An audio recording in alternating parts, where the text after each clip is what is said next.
जय जगन्नाथ दर्शक बंधु वर्तमान समयर कथा देखिले भारत दुनियार तीव्र गति रे विकसित करुथिबा राष्ट्रगुड़िक मध्यरु गोटिए। नोमिनाल जीडीपी हिसाब से भारत दुनियार पंचम अर्थव्यवस्था अटे। आउ जदि सैन्य शक्तिर कथा कहिबा तो यूएसए, चाइना एवं रूसिया पर भारत चतुर्थ शक्तिशाली राष्ट्र अटे। आमे एहा कहि परिबा नाही जे भारत दुनियार सबुठारु एडवांस किंबा सबुठारु धनी देश, किंतु एहा मध्य खंडन करा जाय न पारे जे स्वाधीनता पर आमे भारतवासी खूब प्रगति करि अछे। आउ विगत किछि दशकरे अनेक किछि उपलब्धि मध्य करि अछे। आउ आगामी भविष्यत मध्य बहुत सुंदर हेबाकु जाउ अछि। किंतु जदि इतिहासर पृष्ठा को ओलटाई देखा जाए कि अतीतरे आम देश भारत किपरि थिला, आजकु प्राय 200 किंबा 300 वर्ष पूर्वे लोकंक अवस्था किपरि थिला, केउ भली भाबरे सेमाने निजर जीवन यापन करुथिले, किपरि थिला सेतेबेलर शहरी और ग्रामीण जीवन, आउ आमर शिक्षा व्यवस्था किपरि थिला। आजिर एही भिडियो रे देखिबा कि आधुनिक भारतर इतिहास रे जणे साधारण लोकर जीवन सहित अतीतर किछि विशेष मुख्य कथा उपरे जानिबा। इंग्रेज मानकर आगमन पूर्वरु भारत दुनियार सबुठारु सुखी और समृद्धि देश मानक मध्यरु गोटिए थिला। दुनियार नक्शारे भारत एक महत्वपूर्ण देश थिला।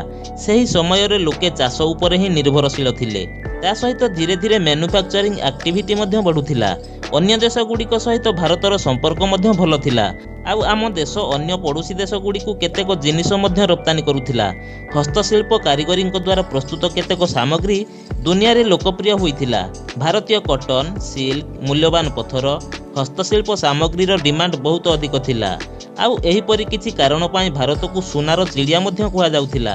किंतु एही सुनार चिड़ियार डेणा काटिबाकू इंग्रेज मानकू अधिक समय लागिला नाही। सप्तदश शताब्दी रे औरंगजेबଙ୍କ शासन परे मोगल साम्राज्यर पतन आरंभ हेबाकू लागिला। औरंगजेबଙ୍କ शासन परे मोगल साम्राज्यर जेते भी शासक आसीथिले सेमाने सठिक भाबरे देश को संभाळिबारे सफल हेले नाही। इंग्रेज माने तो वाणिज्य उद्देश्य रे भारत को आसीथिले, किंतु देखु देखु सेमाने सारा भारत को कब्जा करिनेले। ईस्ट इंडिया कंपनी भारत रे मसलार बेपार करुथिला। आउ सेतेबेले यूरोप रे मसलार बहुत डिमांड थिला।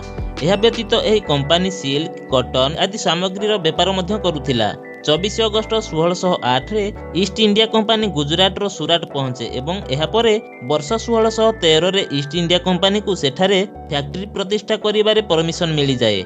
एहा परे 1615 रे ईस्ट इंडिया कंपनी को पूरा मुगल साम्राज्य रे ट्रेड करिबार परमिशन मध्य मिली जाए।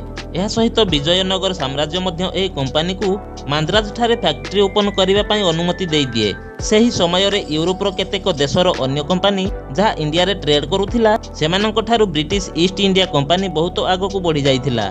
सेतेबेल पर्यंत ईस्ट इंडिया कंपनी रो उद्देश्य केवल बेपार करिवार थिला, किंतु जेबे सेमाने देखिले जे मोगल साम्राज्यर पतन हेउअछि आउ भारत रे केतेक छोट छोट किंगडम अछि, तो सेमाने धीरे धीरे भारत राजनीति रे हस्तक्षेप करिबा आरंभ कले। आउ धीरे धीरे ईस्ट इंडिया कंपनी केतेक गड़जात राज्य उपरे कब्जा करिबा आरंभ कला। दर्शक बंधु, यह थिला ब्रिटिशर एवं ईस्ट इंडिया कंपनी रो एक ब्रीफ आउटलाइन। एबे आसंतु सही समय रो भारत विषय रे किछि विशेष कथा जानिबा। वर्तमान समय रे भारत हेउछि सारा दुनियार सबुठारु अधिक जनबहुल देश, किंतु आजकु प्राय 200 रु 300 वर्ष पूर्वे भारतर जनसंख्या बहुत कम थिला। 1800 शताब्दी बेलकु भारतर जनसंख्या प्राय 16 कोटी थिला। एहार 100 वर्ष परे 19 शताब्दी रे एहा बढ़ी 18 कोटी होई गला। आउ एहार ठीक 100 वर्ष परे एही संख्या 20 शताब्दी रे 24 कोटी रे पहुंची गला। एठारे ध्यान देबाकू पड़िबो जे सेतेबेले बांग्लादेश और पाकिस्तान भारतर ही अंश थिला। तामाने एही दुई देश को मिसाई भारतर पॉपुलेशन एतिकी थिला, किंतु एबे जनसंख्या को दृष्टि देले केवल पाकिस्तान रो जनसंख्या 22 कोटी रु अधिक, जहाँ 20 शताब्दी रे भारतर जनसंख्यार पाखापाखि समान। सप्तदश एवं अष्टादश शताब्दी बेलकू टेक्नोलोजी सेमिति किछि विकसित होई नथिला। सही समय रे आजिका परि टीवी, मोबाइल, लैपटॉप एहीपरि अन्यान्य सामग्री नथिला, काहेकि सेतेबेलकू अधिक किछि डेभलपमेंट होई नथिला। सेतिपाई जंगल संख्या अधिक थिला। आउ भारत रे अधिकांश अंचल जंगल द्वारा आच्छादित होइथिला। गछलता, पशुपक्षी एवं समग्र परिवेशर स्थिति आजिका समय ठारू बहुत मात्रा रे सुंदर थिला। सेतेबेले ना तो पक्का घरे लोके रहुथिले ना पक्का रास्ता रे चालुथिले।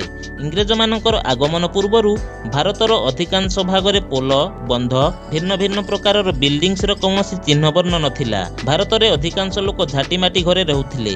सही समय रे मोटरसाइकेल एवं कार भली गाड़ी संपूर्ण भावरे नथिला, तेणु लोके पादरे चाली चाली गोटिए स्थानरु अन्य स्थान को यातायात करुथिले। आउ अधिका रास्ता जीवा पई ଘୋଡ଼ାଗାଡ଼ି କିମ୍ବା ବଳଦ ଗାଡ଼ିର ବ୍ୟବହାର କରୁଥିଲେ। ଲୋକଙ୍କର ଜୀବନଶୈଳୀ ବହୁତ ସାଧାରଣ ଥିଲା। ସେହି ସମୟରେ ଭାରତର ଅଧିକାଂଶ ଲୋକ ଧୋତି, କୁର୍ତ୍ତା ଓ ଗାମୁଛା ପରିଧାନ କରୁଥିଲେ।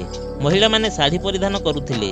ସେଥିମଧ୍ୟରୁ ଆଦିବାସୀଙ୍କର ବସ୍ତ୍ର କିଛି ଭିନ୍ନ ଥିଲା, ଯାହା ଆଜି ମଧ୍ୟ କିଛି କିଛି ସ୍ଥାନରେ ଦେଖିବାକୁ ମିଳୁଅଛି। ବର୍ତ୍ତମାନ ସମୟରେ ମଧ୍ୟ ସେମାନଙ୍କର ବସ୍ତ୍ରରେ ସେମିତି କିଛି ପରିବର୍ତ୍ତନ ହୋଇନାହିଁ। ଆଉ ଆଜି ମଧ୍ୟ ଭାରତର କିଛି ଗ୍ରାମରେ କିଛି ବୟସ୍କ ଲୋକେ ଧୋତି କୁର୍ତ୍ତା ପରିଧାନ କରୁଥିବାର ଦେଖାଯାଆନ୍ତି। ବର୍ତ୍ତମାନ ସମୟରେ ଆମେ ଅଧିକାଂଶ ସ୍ମାର୍ଟଫୋନରେ କଣ୍ଟେଣ୍ଟ ଦେଖିବା, ସପିଂ କରିବା କିମ୍ବା ଅନ୍ୟ କୌଣସି ସ୍ଥାନ ଭ୍ରମଣ କରି ସମୟ ଅତିବାହିତ କରୁଅଛେ। କିନ୍ତୁ 200ରୁ 300 ବର୍ଷ ପୂର୍ବେ ଏସବୁ ତ ନଥିଲା। ଲୋକେ ନିଜର ବାକି ସମୟ ଭଗବାନଙ୍କର ପୂଜାର୍ଚ୍ଚନା କିମ୍ବା ନାମ ସଂକୀର୍ତ୍ତନ କରି ବିତାଉଥିଲେ। ଛୋଟ ପିଲାମାନେ ଗିଲିଦଣ୍ଡା ଖେଳ, ବହୁଚୋରି ଖେଳ, ଲୁଚାଛୁପି, କବାଡ଼ି ଓ ଅନ୍ୟ ଖେଳରେ ନିଜର ସମୟ ଅତିବାହିତ କରୁଥିଲେ। ଦର୍ଶକ ବନ୍ଧୁ, ଧାର୍ମିକ ହେବା ତ ଠିକ୍ କଥା, କିନ୍ତୁ କିଛି ଲୋକ ଅନ୍ଧବିଶ୍ୱାସୀ ମଧ୍ୟ ଥିଲେ। ସେମାନେ କଳା ଯାଦୁ ପରି ଜିନିଷକୁ ବିଶ୍ୱାସ କରି ତାକୁ ଅଭ୍ୟାସ ମଧ୍ୟ କରୁଥିଲେ। ସନ୍ 1900 ସମୟରେ ପ୍ରାୟ ସମସ୍ତ ମହିଳାମାନେ ଘରେ ହିଁ ପ୍ରସବ କରୁଥିଲେ, କାରଣ ସେତେବେଳେ ହସ୍ପିଟାଲ, ଡକ୍ଟର୍ସ କିମ୍ବା ନର୍ସଙ୍କ ସଂଖ୍ୟା ବହୁତ କମ୍ ଥିଲା। ଆଉ ଏହି କାରଣ ପାଇଁ ପ୍ରସବଜନିତ ମୃତ୍ୟୁ ମଧ୍ୟ ଅଧିକ ହେଉଥିଲା, ଯାହା ସେ ସମୟର ସାଧାରଣ ଘଟଣା ଥିଲା। ଆଉ ଯଦି ବର୍ତ୍ତମାନର କଥା ଦେଖିବା ତ ଏବେ 95% ପ୍ରସବ ହସ୍ପିଟାଲରେ ହେଉଅଛି। ସେତେବେଳେ ମହିଳାଙ୍କର ସ୍ଥିତି ସେମିତି କିଛି ଭଲ ନଥିଲା। ବ୍ରିଟିଶରମାନେ ଆସିବା ପୂର୍ବରୁ ଆଉ ସେମାନେ ଯିବାର କେତେକ ସମୟ ପର୍ଯ୍ୟନ୍ତ ବାଲ୍ୟ ବିବାହର ପ୍ରଥା ମଧ୍ୟ ପ୍ରଚଳିତ ଥିଲା। ଯୌତୁକ ପ୍ରଥା, ଛୁଆଁ ଅଛୁଆଁ ଭଳି କେତେକ ପ୍ରଥା ଶିଖରରେ ଥିଲା। ଅସଲରେ ଦେଖିଲେ ଇଂରେଜମାନେ ଆମ ଭାରତକୁ ବହୁତ ଲୁଣ୍ଠନ କରିଛନ୍ତି ସତ, କିନ୍ତୁ କିଛି ପଜିଟିଭ କଥା ମଧ୍ୟ ଥିଲା କି ସେମାନେ କେତେକ ସାମାଜିକ କୁସଂସ୍କାରକୁ ମଧ୍ୟ ଦୂର କରିବାରେ ମୁଖ୍ୟ ଭୂମିକା ଗ୍ରହଣ କରିଥିଲେ। ଯେମିତିକି 1829ରେ ବ୍ରିଟିଶରଙ୍କ ଦ୍ୱାରା ସତୀଦାହ ପ୍ରଥାକୁ ସମ୍ପୂର୍ଣ୍ଣ ଭାବରେ ଉଚ୍ଛେଦ କରାଯାଇଥିଲା। ସତୀଦାହ ପ୍ରଥାରେ ଜଣେ ସ୍ୱାମୀର ମୃତ୍ୟୁ ହେବା ପରେ ତାର ପତ୍ନୀକୁ ସ୍ୱାମୀର ଜୁଇରେ ଜୋରଜବର ଜିଅନ୍ତା ଜଳି ଦିଆଯାଉଥିଲା। କିନ୍ତୁ ପରବର୍ତ୍ତୀ ସମୟରେ ଲୋକେ ଏହାର ବିରୋଧ କରିବା ଆରମ୍ଭ କଲେ, ଆଉ ଶେଷରେ ବ୍ରିଟିଶରମାନେ ଏହାକୁ ବନ୍ଦ କରିଦେଇଥିଲେ। ଦର୍ଶକ ବନ୍ଧୁ, ଯଦି ସେତେବେଳର ଅର୍ଥ ବ୍ୟବସ୍ଥା ଉପରେ ଦୃଷ୍ଟି ଦେବା ତ ଇଂରେଜମାନେ ଭାରତ ଆସିବା ପୂର୍ବରୁ ପ୍ରଥମ ଶତାବ୍ଦୀ ଠାରୁ ଆରମ୍ଭ କରି ଖ୍ରୀଷ୍ଟାବ୍ଦ 1700 ଶତାବ୍ଦୀ ପର୍ଯ୍ୟନ୍ତ ୱାର୍ଲଡ ଜିଡିପିରେ ଭାରତର ଅବଦାନ 25ରୁ 35% ପର୍ଯ୍ୟନ୍ତ ରହିଥିଲା। ଆଉ ଦେଶ ସ୍ୱାଧୀନ ହେବା ପରେ ଏହି ସଂଖ୍ୟା ନିମ୍ନଗାମୀ ହୋଇ ମାତ୍ର 2%ରେ ପହଞ୍ଚିଗଲା। ଏକ ତଥ୍ୟ ହିସାବରେ ଇଂରେଜମାନେ ଭାରତରୁ $45 ଟ୍ରିଲିୟନ ସମ୍ପତ୍ତି ଲୁଣ୍ଠନ କରି ନିଜ ଦେଶକୁ ନେଇଯାଇଥିଲେ। 1947ରେ ଯେବେ ଭାରତକୁ ସ୍ୱାଧୀନତା ମିଳିଲା ତ ସେହି ସମୟରେ $1 1 ଟଙ୍କା ସମାନ ହେଉଥିଲା। ସନ୍ 1900 ସମୟରେ ଜଣେ ସାଧାରଣ ଶ୍ରମିକର ଡେଲି ମଜୁରୀ ପ୍ରାୟ 10ରୁ 50 ପଇସା ପର୍ଯ୍ୟନ୍ତ ହେଉଥିଲା। ଆଉ ପୁରା ମାସରେ ସେ ମାତ୍ର 8 ଟଙ୍କାରୁ ମଧ୍ୟ କମ୍ ପର୍ଯ୍ୟନ୍ତ ଇନକମ୍ କରିପାରୁଥିଲା। ସେହି ସମୟରେ ଯଦି ଜଣେ ମଣିଷର ପକେଟରେ 5 ଟଙ୍କା ରହୁଥିଲା ତ ତାକୁ ଧନୀ ଲୋକ ବୋଲି କୁହାଯାଉଥିଲା। ସନ୍ 1900 ବେଳକୁ ଭାରତରେ ଟ୍ରାଞ୍ଜାକ୍ସନ ପାଇଁ କେବଳ କଏନ୍ର ବ୍ୟବହାର ହେଉଥିଲା। ଏହି କଏନ୍ ବ୍ରୋଞ୍ଜ, ସିଲଭର, ଆଲୁମିନିୟମ ଏବଂ କିଛି ଅନ୍ୟ ଧାତୁର ଥିଲା। ଯଦି ଦେଖିବା କି ଇଂରେଜମାନଙ୍କ ପୂର୍ବରୁ ମୋଗଲ ଶାସନର ତ ସେ ସମୟରେ ଭାରତର ଅଧିକାଂଶ ଅଞ୍ଚଳରେ କୌଣସି ପ୍ରକାରର କଏନ୍ର ଦିଆନିଆ ହେଉନଥିଲା। ସେତେବେଳେ ଲୋକେ ଜିନିଷ ବଦଳରେ ଜିନିଷ ବା ଏକ୍ସଚେଞ୍ଜ କରି କାରବାର କରୁଥିଲେ, ଯେମିତିକି ଚାଉଳ ବଦଳରେ ଗହମ। ତେବେ ଚାଲନ୍ତୁ ଏଜୁକେସନ ସିଷ୍ଟମ ଉପରେ ନଜର ପକାଇବା। ଇଂରେଜମାନେ ଆସିବା ପୂର୍ବରୁ ଭାରତରେ ପାଠଶାଳାରେ ହିଁ ବିଦ୍ୟାର୍ଥୀ ଶିକ୍ଷା ଗ୍ରହଣ କରୁଥିଲେ। ପାଠଶାଳାରେ ସେତେବେଳେ କୌଣସି ଟାଇମ୍ ଫିକ୍ସ ନଥିଲା। ପାଠଶାଳାରେ ନା ତ କୌଣସି ଚେୟାର ବେଞ୍ଚ ଥିଲା, ନା କୌଣସି ପ୍ରିଣ୍ଟେଡ ବୁକ୍ସ ଥିଲା, ନା କୌଣସି ଏକ୍ଜାମିନେସନ ହେଉଥିଲା। ଶିକ୍ଷକ କୌଣସି ଗଛ ମୂଳରେ ବସି ଶିକ୍ଷାଦାନ କରୁଥିଲେ। ଗୁରୁ ଡିସାଇଡ୍ କରୁଥିଲେ କି ଶିଷ୍ୟଙ୍କୁ କ'ଣ ପଢ଼ା ହେବ। ସେତେବେଳେ ପରିବେଶ, ବିଜ୍ଞାନ, ଗଣିତ ତା ସହିତ ନୈତିକ ଶିକ୍ଷା ମଧ୍ୟ ପ୍ରଦାନ କରାଯାଉଥିଲା। ୱିଲିୟମ ଆଡାମ, ଯିଏ ଜଣେ ସ୍କଟିଶ ମିଶନାରୀ ଥିଲେ, ସେ ବଙ୍ଗଳା ଓ ବିହାର ଭ୍ରମଣ କରି ଏକ ତଥ୍ୟ ପ୍ରଦାନ କରିଥିଲେ ଯେ ସେହି ସମୟ ପର୍ଯ୍ୟନ୍ତ ବଙ୍ଗାଲ ଓ ବିହାରରେ ପ୍ରାୟତଃ 1 ଲକ୍ଷ ପାଠଶାଳା ଥିଲା। ଏହା ବ୍ୟତୀତ 1850 ପର୍ଯ୍ୟନ୍ତ ଭାରତରେ 7,20,000 ଗୁରୁକୁଳ ରହିଥିଲା। କିନ୍ତୁ ପରବର୍ତ୍ତୀ ସମୟରେ ଇଂରେଜମାନଙ୍କର ଯେଉଁ ଏଜୁକେସନ ପଲିସି ଆସିଲା, ସେଥିପାଇଁ ପାଠଶାଳା ଓ ଗୁରୁକୁଳ ଧୀରେ ଧୀରେ ଅନ୍ତ ହେବାକୁ ଲାଗିଲା। ଆଉ ଦେଶୀ ଭାଷା ବଦଳରେ ବିଦ୍ୟାର୍ଥୀଙ୍କୁ ଇଂରାଜୀରେ ପାଠ ପଢ଼ାଇବା ଆରମ୍ଭ ହେଲା। ଇଂରେଜମାନଙ୍କ ଦ୍ୱାରା ପ୍ରଚଳିତ କରାଯାଇଥିବା ଏଜୁକେସନ ପଲିସି ହିଁ ଇଣ୍ଡିଆନ ମଡର୍ଣ୍ଣ ଏଜୁକେସନ ସିଷ୍ଟମର ମୂଳଦୁଆ ହେଲା। ତ ଦର୍ଶକ ବନ୍ଧୁ, ଦେଶ ସ୍ୱାଧୀନ ହେବା ପୂର୍ବରୁ ହିଁ ଭାରତର ଅବସ୍ଥା କିଛି ଏହିପରି ଥିଲା। ଆଜି ପାଇଁ ଏତିକି। ଭିଡ଼ିଓଟି ଯଦି ଭଲ ଲାଗିଥାଏ ଗୋଟିଏ ଲାଇକ୍ ଓ ସେୟାର କରି ଆଗକୁ ଏହିପରି ଭିଡ଼ିଓ ଦେଖିବା ପାଇଁ ଚ୍ୟାନେଲକୁ ସବସ୍କ୍ରାଇବ୍ କରି ଅଲ୍ ନୋଟିଫିକେସନକୁ ଅନ୍ କରି ରଖିଥାନ୍ତୁ। ପୁଣି ଦେଖା ହେବ ଆଉ ଏକ ନୂଆ ଭିଡ଼ିଓରେ। ରହିଲି, ଜୟ ଜଗନ୍ନାଥ।